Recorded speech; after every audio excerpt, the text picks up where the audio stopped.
Hi నమస్తే, నేను మీ Santosh Sharma advocate. రాజకీయ నాయకుడు కావచ్చు, సెలబ్రిటీ కావచ్చు, సామాన్యుడు కావచ్చు, లేక మనకు తెలిసిన ఇంకెవరైనా సరే అరెస్ట్ అయ్యారు అని మనకు తెలిసిన వెంటనే మన మదిలో కలిగే మొట్టమొదటి ఆలోచన ఇంతకీ బెయిల్ వస్తుందా లేదా. ఇంతకీ బెయిల్ అంటే ఏమిటి?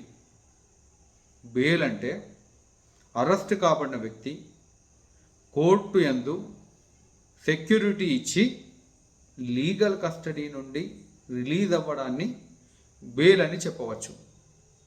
ఇంకా చెప్పాలంటే అరెస్ట్ కాబడిన వ్యక్తి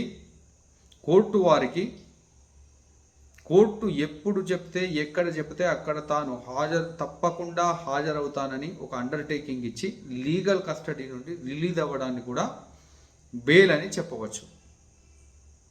అయితే ఒక్కసారి బెయిల్ గ్రాంట్ అయిన తర్వాత ట్రయల్ పెండింగ్లో ఉండని, ఇన్వెస్టిగేషన్ కంప్లీట్ కాకపోయినా సరే బెయిల్ గ్రాంట్ అయినటువంటి వ్యక్తి లీగల్ కస్టడీ నుండి రిలీజ్ అవ్వడం జరుగుతుంది. ఈ బెయిల్ ప్రొవిజన్స్లో కన్స్ట్రక్టివ్ రెడ్జుడికేట్ అనేటువంటిది అప్లై అవ్వదు.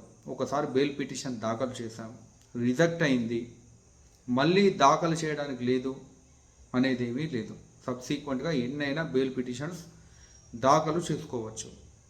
అయితే కోర్టు మాత్రం బెయిల్ గ్రాంట్ చేసే విషయంలో ఏ అంశాలను పరిగణలోకి తీసుకుంటుంది, రిజెక్ట్ చేసే విషయంలో ఏ అంశాలను పరిగణలోకి తీసుకుంటుంది అనేటటువంటి విషయాలను మనం నెక్స్ట్ వీడియోలో తెలుసుకుందాం. ఒకవేళ మీకు కనుక తెలిస్తే కింద కామెంట్ రూపంలో తెలియజేయండి.